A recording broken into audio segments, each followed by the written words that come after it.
नमस्कार, उत्तराखंड के बुलेटिन में आप सभी का स्वागत है। मैं हूं आपके साथ यशी शुक्ला। करेंगे खबरों का, लेकिन उससे पहले एक नजर सुर्खियों पर। उत्तराखंड कैबिनेट में कई प्रस्ताव पर लगी मुहर। सीएम ने घसियारी कल्याण योजना को दी मंजूरी। वन भूमि की नई लीज नीति को भी हरी झंडी। हरिद्वार कुंभ में 600 बेड क्षमता का बनेगा अस्थायी कोविड अस्पताल। यूपी से मिलेंगे 100 डॉक्टर और 148 पैरामेडिकल स्टाफ। हरिद्वार में कुंभ में सख्ती। पहली बार आर्टिफिशियल इंटेलिजेंस सिस्टम से होगी कुंभ की निगरानी। चप्पे चप्पे पर नजर रखेगी पुलिस। हरिद्वार में भव्य यात्रा के साथ हर की पैड़ी पर स्थापित हुई धर्म ध्वजा। गंगा मैया के उद्घोष से गूंजी कुंभ नगरी। टनकपुर दिल्ली के बीच आज से दौड़ेगी पूर्णागिरि जनशताब्दी एक्सप्रेस। रेल मंत्री पीयूष गोयल दिखाएंगे हरी झंडी। लोगों को मिलेगा तोहफा। माघ पूर्णिमा स्नान को लेकर प्रशासन अलर्ट। 3 दिन हरिद्वार में भारी वाहनों की एंट्री बैन। लाखों श्रद्धालुओं के उमड़ने की संभावना। आप देख रहे हैं के न्यूज, खबरों का सारथी। बढ़ेंगे शुरुआत बड़ी खबर से। हरिद्वार से आपको बड़ी खबर बता रहे हैं। हरिद्वार कुंभ से जुड़ी बड़ी खबर।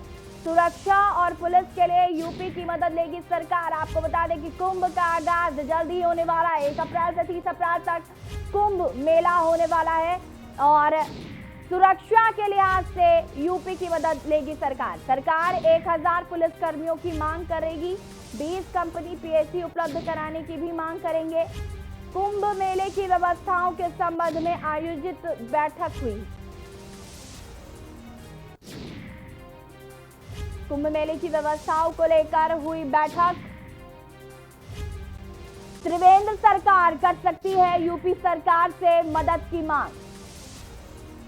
आपको बता दें कि इससे पहले जब उत्तर प्रदेश में कुंभ मेला हुआ था तो सुरक्षा की व्यवस्था बहुत अच्छी की गई थी।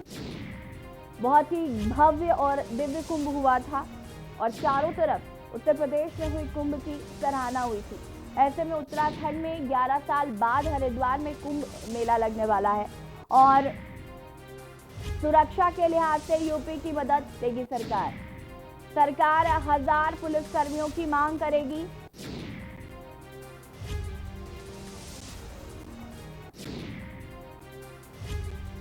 और इसी खबर पर ज्यादा जानकारी के साथ करण खुराना हरिद्वार से बात लाइव जुड़ चुके हैं। करण, आपसे जानना चाहेंगे जिस तरीके से हरिद्वार कुंभ से जुड़ी हर एक अपडेट हम दर्शकों तक पहुंचा रहे हैं और अब एक जो नया अपडेट सामने आया वो ये कि सुरक्षा व्यवस्था को लेकर उत्तराखंड सरकार यूपी सरकार की मदद लेगी। इसको लेकर क्या कुछ जानकारी मिल पा रही है? देखिए, बताना चाहूंगा कि जैसे कि अभी कुछ ही समय पहले उत्तर प्रदेश में एक भव्य कुंभ का आयोजन हुआ था और वो ऐसा कुंभ था जिसने एक एग्जाम्पल सेट कर दिया था लोगों के लिए। योगी आदित्यनाथ ने जो वहाँ के मुख्यमंत्री उन्होंने काफी अच्छा कुंभ का आयोजन करवाया था। तो उसी को देखते हुए जो वहाँ की सुरक्षा दृष्टिकोण थी उसी को देखते हुए उत्तराखंड सरकार ने यूपी उत्तर प्रदेश सरकार से पुलिस कर्मियों की मांग भी करी है। तकरीबन 1000 पुलिस कर्मियों की मांग की गई है। साथ ही जो वहाँ के मेला कुंभ का सिक्योरिटी सुरक्षा जिन्होंने देखी थी, जो भी वहाँ के कुंभ मेला आईजी और अन्य पदाधिकारी थे, उनसे भी जल्दी शायद एक बैठक होने जा रही है जिसमें जितने भी सुरक्षा के उन लोगों ने एक पॉइंट बना के चले थे वो लोग सुरक्षा से, वो सारे उत्तराखंड की पुलिस और उत्तराखंड सरकार देखना चाह रही है। जी बिल्कुल करण, कहीं ना कहीं जिस तरीके से तैयारियां इस कुंभ को लेकर की जो आ रही हैं तो कहीं ना कहीं वो देख रहा होगा कि इस बार का जो उत्तराखंड का कुंभ है वो कैसा होगा। कुंभ से जुड़ी और जानकारियां आपसे जानना चाहेंगे। जैसे कि अगर हम बात करें पीएसी बल की भी बात कही जा रही कि उसकी भी मांग की जाएगी उत्तर प्रदेश सरकार से और कोविड के लिहाज से भी कुछ डॉक्टर्स की मांग की जा रही है और 100 बेड भी जो है वो उत्तर प्रदेश सरकार से मुहैया कराने की भी मांग रखी जाएगी। इसको लेकर क्या कुछ जानकारी है? चाहूंगा कि कुंभ का एक और स्नान कल माघ पूर्णिमा का होने जा रहा है, जिसको लेकर प्रशासन ने अपनी तैयारियां पूरी कर ली है। आज जो कुंभ मेला आईजी हैं जी। संजय गुंजाल और अन्य पदाधिकारी, वो आज 11 बजे 12 बजे पुलिस बल को ब्रीफ भी करेंगे। उसके साथ ही अगर हम सुरक्षा दृष्टिकोण से बात करें तो एक आर्टिफिशियल इंटेलिजेंस सिस्टम लगाया जा रहा है जिसमें तकरीबन जो 1500 सीसीटीवी पूरे कुंभ क्षेत्र में लग रहे हैं, जिसमें से तकरीबन 100 से 200 सीसीटीवी एक ऐसे होंगे जो हर की पौड़ी क्षेत्र के होंगे। वो एक ऐसे सिस्टम से लगाए जाएंगे कि जिसमें भीड़ बढ़ते ही या कोई घटना का अंदेशा होते ही वो लोग पुलिस बल को अलर्ट कर देंगे या उसमें सायरन बज जाएगा। अब बात करें अगर हम हॉस्पिटल्स की, तो अस्पतालों का जो भी जितना भी बेडेड अस्पताल था, एक 150 बेड का अस्पताल, 100 बेड का अस्पताल, 500 बेड का अस्पताल, उन सब की तैयारी अच्छे स्तर से चल रही है। कुछ अस्पताल तैयार हो गए हैं जिसमें सिर्फ स्टाफ को आना बाकी है। अन्य अस्पताल की भी तैयारियां अंतिम रूप में ही है। उम्मीद है कि इस माह के अंत तक जितने भी हॉस्पिटल्स हैं वो बन के तैयार हो जाएंगे। कोविड रिपोर्ट जो 5 राज्य हैं, महाराष्ट्र, छत्तीसगढ़, मध्य प्रदेश, पंजाब, गुजरात, इनकी कंपलसरी कर दी है। बाकियों की रैंडम चेकिंग जैसे चलती थी वैसे चलती रहेगी। जी। करण, सरकार के लिए एक बहुत बड़ी चुनौती है क्योंकि जिस तरीके से कोरोना का प्रसार एक बार फिर से बढ़ा है, अब कोरोना नए वेरिएंट में आ गया, वैक्सीनेशन जरूर उपलब्ध है, लेकिन कहीं ना कहीं जिस तरीके से कोरोना से अब डरने की भी जरूरत है। महाराष्ट्र में सबसे ज्यादा एक्टिव केसेस दिखाई दे रहे हैं और जो 5 राज्य अलर्ट मोड पर हैं, तो कहीं ना कहीं उनके लिए गाइडलाइन तो जरूर जारी कर दी गई है कि उनका कोरोना रिपोर्ट टेस्ट जो है वो लाना बहुत इंपॉर्टेंट है। लेकिन बड़ी चीज है कि इन सब का ध्यान कैसे रखा जाएगा, क्योंकि ये भी एक बड़ा सवाल है। एक दो लोग नहीं आने वाले हैं, लाखों की संख्या में श्रद्धालु होंगे, तो ऐसे में प्रशासन के लिए भी एक बड़ी चुनौती है और सरकार के लिए भी बड़ी चुनौती है कि वो अपने राज्य को कोरोना का इफेक्ट ना हो उससे कैसे रोकेंगे। जिलाधिकारी हरिद्वार सी रविशंकर ने ये सख्त निर्देश दिए हैं कि बॉर्डर से एंट्री के समय, प्रवेश के समय इन 5 राज्य के लोगों को अनिवार्य रूप से चिन्हित करके इन लोगों की सैंपल टेस्टिंग होगी। अगर इन पे 72 घंटे की नेगेटिव रिपोर्ट है तो वो आ सकते हैं, नहीं है तो उनको वहीं टेस्टिंग करानी होगी। अगर वो टेस्टिंग नहीं कराते हैं तो उनको वापस जाना होगा। अन्य लोगों की रैंडम चेकिंग होगी। प्रशासन कोविड को लेकर व्यापारियों का, साधु संतों का, किसी का भी जो दबाव है वो नहीं सहने को तैयार है। उस चीज के लिए वो लोग काफी स्पष्ट हैं कि कोविड से बचाव सबसे पहले है, उसके बाद अन्य चीजें। जी। करण, बिल्कुल, लेकिन साधु संतों की एक बात जो लगातार कही जा रही थी और व्यापारियों द्वारा भी इस बात को कहा गया कि 72 घंटे की रिपोर्ट लाना जरूर अनिवार्य है, लेकिन क्या उत्तराखंड आने के पहले इसकी क्या गारंटी है कि व्यक्ति को कोरोना नहीं होगा? इसको लेकर कैसे तैयारियां की जाएंगी? क्योंकि सिर्फ 72 घंटे की रिपोर्ट अगर मांगी जा रही है, उसके बाद कोरोना होता है, उसका रिस्पॉन्सिबल कौन होगा फिर? निश्चित तौर पर इसका तो कोई गारंटी नहीं है कि जो व्यक्ति 72 घंटे पहले कोरोना पॉजिटिव था वो फिर से उस 72 घंटे के अंतराल में कोरोना पॉजिटिव नहीं हो पाएगा। लेकिन जिस तरह से सरकार एक प्रोटोकॉल अपनाना चाहती है कि लोग किस तरह से अगर आए तो अपने, क्योंकि ये कहा जाता है कि जो भी इसके सिम्टम्स होते हैं, जैसे अगर किसी को सर्दी, खांसी, जुकाम, बुखार, जो इसके पुराने सिम्टम्स कहा गए थे, अगर वो हैं तो कहीं ना कहीं वो 72 घंटे के अंदर में दिखेंगे। तो हो सकता है कि जो स्वास्थ्य मंत्रालय का प्रोटोकॉल है वो इसी वजह से किया गया होगा। दूसरी बात तो यह है कि जो प्रशासन की हरिद्वार में तैयारी है, जो जिला प्रशासन की तैयारी है, मेला प्रशासन की तैयारी है, वो उनके अपने कोविड हॉस्पिटल है। मुझे उम्मीद है कि जो हमें जानकारी मिल रही है उसके अनुसार फरवरी एंड तक तकरीबन 700 से लेकर 1000 बेडेड हॉस्पिटल्स हमारे हरिद्वार गुम्ब क्षेत्र में होंगे, जो सिर्फ कोविड के लिए ही होंगे। तो अगर कोई ऐसी मतलब कोई ऐसी स्थिति बिगड़ती है तो मेला प्रशासन में इतनी जुगत होगी वो कि वो तकरीबन 500-700 हजार व्यक्तियों को संभाल ले जो सिर्फ कोविड से संक्रमित हो। जी। बिल्कुल करण, कहीं ना कहीं जिस तरीके से लगातार इस बात का जिक्र भी किया जाता साधु संतों द्वारा। अब हम बात कर लेते हैं शाही स्नान की। पहला शाही स्नान अभी हाल में होने वाला है 3 मार्च को। उसको लेकर क्या कुछ तैयारियां करी जा रही है, क्योंकि कोरोना जो है अब वो बहुत ज्यादा वापस आ रहा है, तो इसको लेकर सोशल डिस्टेंसिंग मेंटेन करना कितना जरूरी है, ये आप और मैं बहुत अच्छे से समझ सकते हैं, क्योंकि लगातार हम ये खबरें लगातार लोगों को दिखाते हैं कि कैसे कोरोना फैल रहा है और लोग अभी भी लापरवाही कर रहे हैं। ऐसे में सोशल डिस्टेंसिंग का पालन करवाना, मास्क हमारे लिए कितना जरूरी है। जागरूकता की बात आप लगातार करते हैं कि जागरूक नहीं हो पाती है जनता, लेकिन कहीं ना कहीं जनता की लापरवाही की वजह से ही कोरोना इतना ज्यादा बढ़ रहा है। देखिए, कल 25 फरवरी जो कल दिन था, उस दिन गंगा सभा के द्वारा एक धर्म ध्वजा निकाली गई थी, ये शोभा यात्रा निकाली गई थी। 3 मार्च को निरंजनी अखाड़ा अपना पेशवाई निकालने जा रही है। 5 मार्च को अग्नि अखाड़े की पेशवाई है।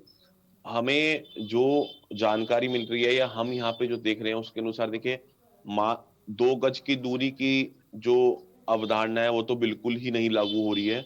ना ही वो इतनी भीड़ में लागू हो पाएगी। चाहे हम किसी भी तरह की बात कर लें, हम इसके लिए ना ही प्रशासन को दोष दे सकते हैं, ना ही सरकार को दोष दे सकते हैं। बिल्कुल, क्योंकि जब एक शोभा यात्रा निकलेगी तो वो शोभा यात्रा के तौर पर ही निकलेगी। बिल्कुल, दूसरी बिल्कुल। बात अगर हम करें मास्क की, तो मास्क के लिए जैसे मैं हम आप पहले भी बात कर रहे थे लोगों की जागरूकता की, वही बात लागू होती है। कल भी इस तरह का कोई मास्क की है बहुत हमें मतलब अच्छा रिजल्ट नहीं देखने को मिला, और उम्मीद यही जताई जा रही है कि आने वाले स्नानों में, पेशवाइयों में मास्क का जो जागरूकता है अगर लोगों में अपना होगी तो होगी, अन्यथा हड़की पौड़ी क्षेत्र में हमारे सामने की बात है कि पुलिस प्रशासन वहां पे चालान कटती है, लेकिन पूरे शहर में जहां जहां पुलिस प्रशासन के चौक लगे हुए हैं, बैरिकेड्स लगे हुए हैं, जहां से लोगों की एंट्री पैदल होते हुए दिख रही है, वहां पे पुलिस प्रशासन अपने स्तर पर सबको टोक रही है कि मास्क लगाइए, मास्क लगाइए।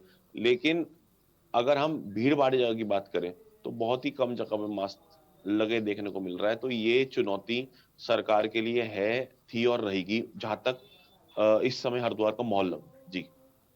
करण, शायद यही वजह है कि इस बार के कुंभ की अवधि इतनी कम है, क्योंकि कोरोना लगातार बढ़ रहा है। आप किसी को नहीं समझा सकते इतनी भारी संख्या में लोग, और जब तक हम खुद से नहीं इनिशिएटिव लेंगे तब तक सामने वाला कितना भी बोलेगा हम नहीं मानेंगे। मास्क और सैनिटाइजर कितना ज़रूरी है ये आम जनता को समझना होगा कि, और सोशल डिस्टेंसिंग की बात जो कही जा रही थी, डे वन से कही जा रही, जब से कोरोना काल शुरू हुआ था, कि सोशल डिस्टेंसिंग कितनी ज़रूरी है। ऐसे में यात्राएं हो रही हैं, अभी जब शाही स्नान होगा तब वहां पर लाखों की संख्या में लोग होंगे। ऐसे में खुद को ही ये इनिशिएटिव लेना होगा कि हम मास्क और सैनिटाइजर का इस्तेमाल भरपूर कर पाएं।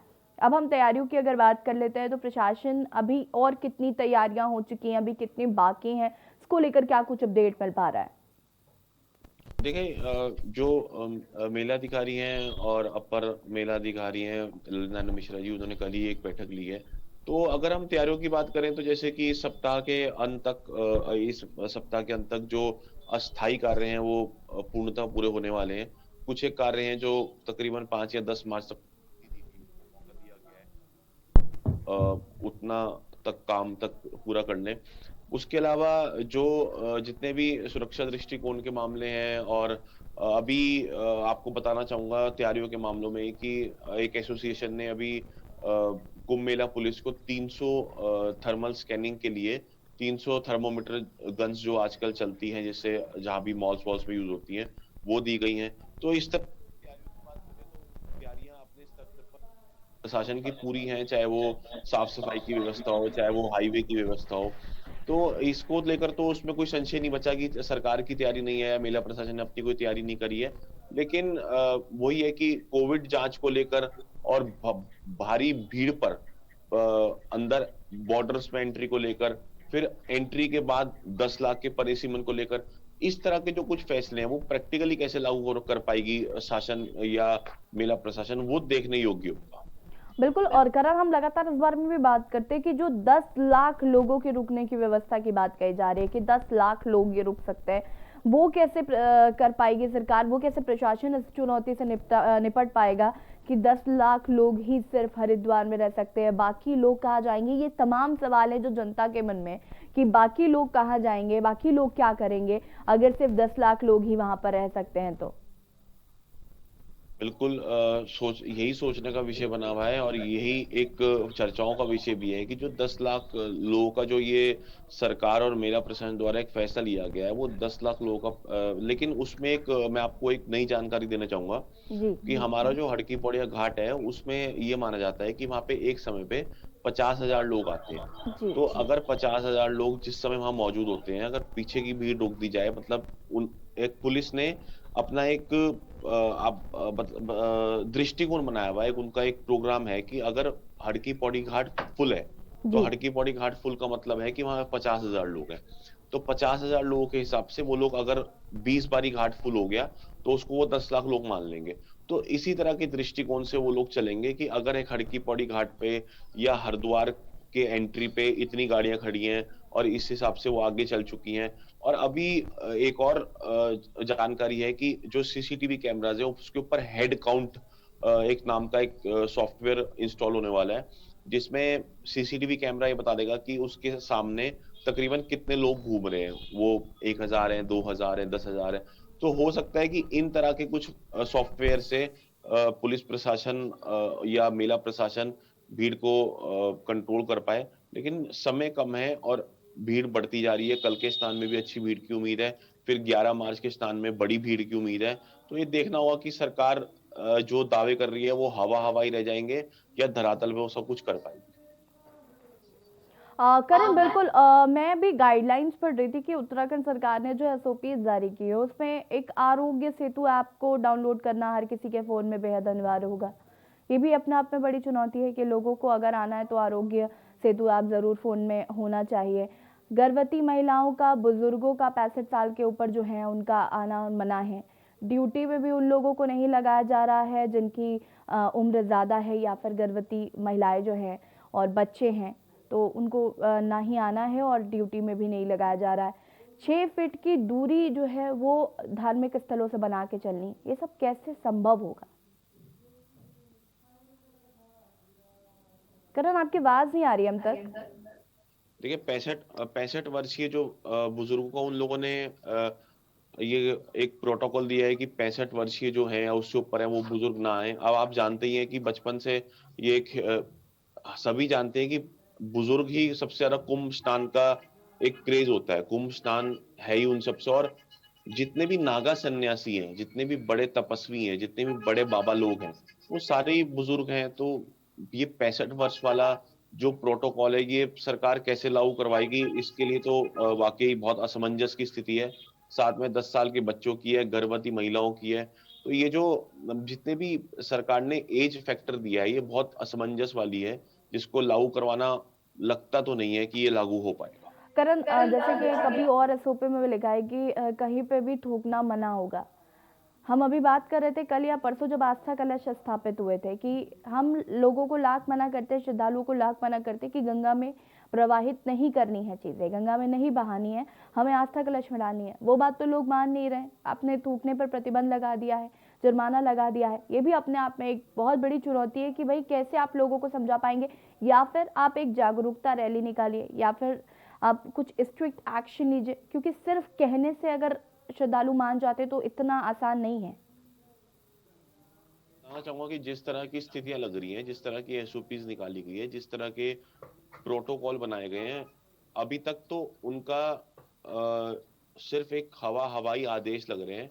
उनका अनुपालन करना बहुत ज्यादा मुश्किल है, क्योंकि सरकार, मेला प्रशासन भीड़ संभालेगी या लोगों की छोटी छोटी हरकतों को नोटिस करेगी या छोटी छोटी गलतियों को नोटिस करेगी। अगर नोटिस करेगी के लिए कितने पुलिस वाले डिप्लॉयड होंगे जो वो इस तरह। तो कहने का तात्पर्य यही है कि जितने भी उन्होंने एसओपीज में प्रोटोकॉल निकाले हैं उसका लागू करवाना बहुत मुश्किल लग रहा है अभी तक।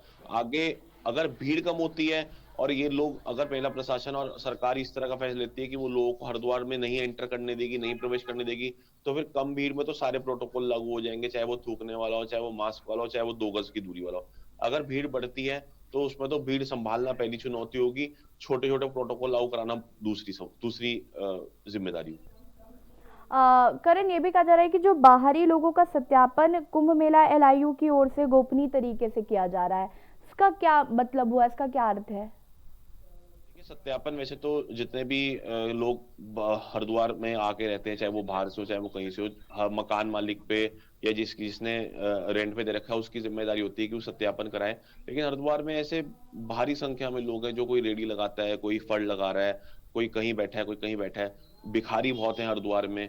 तो इन सबको लेकर कुंभ मेला प्रशासन इंटेलिजेंस के तौर पर इसको इसे एक संदिग्ध मानती है और चिंता का विषय भी है सरकार, मतलब उनके लिए कि भाई कोई भारी, कोई आतंकवादी गतिविधियों का व्यक्ति या किसी तरह का कोई खतरनाक गतिविधियों वाला व्यक्ति कोई भिखारी के वेशभूषा में आके हरिद्वार में न बस जाए, जो आने वाले समय पे सरकार और मेला प्रशासन के लिए मेले के दौरान मुश्किल न कर दे। तो इसी को देख तो ये जो इंटेलिजेंस है कुंभ की, वो अलग तरह का सत्यापन कर रही है, जिसमें जो बहुत अंदर की बात यह है कि वो लोग खुद इस वेशभूषा के बन के उन लोगों के बीच में जाते हैं, फिर उनसे बातचीत करते हैं, पता लगता है कि वो कहाँ तक उन लोगों की जड़ें हैं। तो ये सत्यापन का, इंटेलिजेंस के हिसाब से सत्यापन का यही अर्थ है इस समय के लिए। कुंभ मेले की करण अगर तैयारियों की बात करें तो इस बार एक जिस तरीके से त्रिवेंद्र सिंह रावत भी जब मीडिया से मुखातिब हुए थे तब उन्होंने इस बात को कहा था कि इस बार जो लाइट शो होगा, लेजर लाइट शो किया जाएगा, जो वॉल पेंटिंग है वो एक आध्यात्मिक अनुभव दिखाएगा, श्रद्धालुओं के लिए एक आध्यात्मिक अनुभव होगा। इसको लेकर क्या कुछ जानकारी है, इसकी तैयारियां कैसे की जा रही हैं? शो के लिए तो अभी तैयारियां अधूरी मानी जाएंगी। आने वाले समय में हो सकता है कि और 10-15 दिन में कुछ इस बारे में और हमें पुख्ता जानकारी मिल पाए। लेकिन वॉल माई पेंटिंग की बात अगर हम पेंट माई वॉल की अगर हम बात करें तो हरिद्वार बहुत अच्छी तरह सज चुका है, बिल्कुल साफ सुथरा और मतलब बॉल्स तो हरिद्वार की पूरी पेंटिंग पेंटेड है। और लेकिन फाउंटेन्स भी लगे हैं हरिद्वार की एंट्री में कई जगह पे, जो कि बहुत सुंदर और भव्य और बहुत ही सुंदर लगते हैं शाम के समय हरिद्वार में जब आप एंटर करते हैं हरिद्वार शहर में। लेकिन अगर बात करें लेजर फाउंटेन की तो लेजर शोज की तो अभी वो स्थिति तो शायद हरिद्वार में आने वाले 10-15 दिन नहीं है। हो सकता है कि आने वाले 10-15 दिन के बाद ये चीज तैयार होकर आए सामने आए। करण, ये जो पंजीकरण करवाना है उत्तराखंड की सरकार की जो साइट्स है वहां से मतलब कुंभ में शामिल होने के लिए पंजीकरण करवाना है, क्या ये पंजीकरण शुरू हो चुका है? देखिए पंजीकरण तो शुरू हो ही चुका है। ये सरकार ने वेबसाइट एक लिंक तो मतलब जारी कर दिया है। उस लिंक में वो लोग अपने स्तर पर जो जिसको भी आना है वो अब हमारे कई ऐसे नोन है और हमें पता लग ही रहा है कि बहुत से लोगों ने 11 मार्च की टिकट करा चुके हैं। उनको रेलवे द्वारा एक मैसेज भेजा जा रहा है कि भाई अगर आपको हरिद्वार आना है, कुंभ क्षेत्र में आना है तो आपको 72 घंटे की कोविड रिपोर्ट लेके आनी होगी। इस तरह के वो परस्पर उनको मैसेजेस आ रहे हैं जिन लोगों ने टिकट बुक करवाई है। और ये देखने का विषय होगा कि क्योंकि स्टेशन पर रेलवे स्टेशन पर टाइट चेकिंग है। अगर हम माने अगर ये बात देखा जाए तो बॉर्डर से ज्यादा चेकिंग रेलवे स्टेशन पे है। रेलवे स्टेशन जो आम रेलवे स्टेशन हमने देखा है बचपन से हरिद्वार का और आज के समय पे बहुत सख्ताई है। तो अगर जो लोग रेलवे से आएंगे उनके लिए काफी सख्त रहेगा हरिद्वार में एंटर जी, करना, क्योंकि वहां पे उनकी प्रॉपर चेकिंग और उनका प्रॉपर रजिस्ट्रेशन ये सब होकर तभी वहां से उनको निकाला जाएगा। बिल्कुल करण, कहीं ना कहीं तो चेकिंग होनी ही चाहिए क्योंकि बॉर्डर्स पर जिस तरीके से हिलावाली हम देखते हैं वो कहीं ना कहीं स्टेशंस में अगर चेकिंग होगी तो इससे काफ़ी मदद मिल पाएगी आगे सरकार को भी। आपसे जानना चाहेंगे कि अगर हम वैक्सीन की बात करें तो वैक्सीनेशन का काम किस तरीके से उत्तराखंड में चल रहा है? सेना का कार्य में कल ही मुख्य सचिव ओम प्रकाश ने आदेश दिए हैं कि जिन लोगों को जिन अधिकारियों को वैक्सीनेशन नहीं लगेगा उनको हरिद्वार में कार्य पे नहीं मतलब उनको जिम्मेदारी नहीं दी जाएगी। जी, और साथ ही जितना भी चाहे वो पुलिस हो चाहे वो मेला अधिकारी दीपक रावत ने भी अभी परसों ही वैक्सीनेशन कराया है। तो जो भी सभी अधिकारी एक मैसेज देना चाह रहे हैं कि वैक्सीनेशन सेफ है। मीडिया कर्मियों को भी वैक्सीनेशन किया गया है, पुलिस को तो परस्पर जारी है, स्वास्थ्य विभाग को परस्पर जारी है। तो वैक्सीनेशन का कार्य अच्छा चल रहा है और भी अभी वैक्सीनेशन मंगाई गई है। सारा उत्तराखंड में सारा वैक्सीनेशन का जोर कुंभ कार्यों को लेकर ही है कि जो लोग कुंभ में लगे हुए हैं, जो जिम्मेदारी ले रहे हैं कुंभ की, पहले वो वैक्सीनेटेड हो जाएं या लो जो श्रद्धालु आने हैं उनको वैक्सीनेशन दिया जाए। तो वैक्सीनेशन का कार्य में अभी फिलहाल उत्तराखंड सरकार के लिए कुंभ ही प्राथमिकता के तौर पर चल रहा है। हाँ, लेकिन वैक्सीन भी तो ज़रूरी होगी ना क्योंकि जो लोग आएंगे वहाँ पर मतलब जो सुरक्षा बल हैं जब वो आएंगे उनका भी वैक्सीन होना उतना ही महत्वपूर्ण है क्योंकि आपका पहली बात तो डोजेज में 1 डोज 2 डोज, तो डोज भी आपको पूरी होनी चाहिए। ऊपर से आपकी रिपोर्ट जो है वो नेगेटिव आनी चाहिए। ये एक बड़ी चुनौती प्रशासन के लिए भी है क्योंकि जो लोग चिन्हित किए जाएंगे सुरक्षा के लिए, सुरक्षा के लिहाज से उनकी रिपोर्ट भी नेगेटिव होनी चाहिए। और इन केस उनमें कोई कोरोना पॉजिटिव होता है फिर उसको लेकर फेरबदल करना चीज़ों में, वो कैसे संभव हो पाएगा? देखिए कि सुरक्षा बल हो या स्वास्थ्य कर्मी हो या मीडिया कर्मी हो या पुलिस अधिकारी हो या मेला के अधिकारी हो, वैक्सीनेशन को लेकर अपने स्तर पे जो स्वास्थ्य विभाग है वो पूरी कोशिश कर रहा है। धीरे धीरे एक डोज बहुत लोगों को लग चुकी है, दूसरी डोज की तैयारी है। लेकिन अगर बात करें कि उस एक डोज और दूसरे डोज के बीच में कोई अगर कोरोना संक्रमित हो जाता है तो उसका उसी हिसाब से किया जाएगा जिस तरह से एक कोविड पेशेंट का किया जाता है।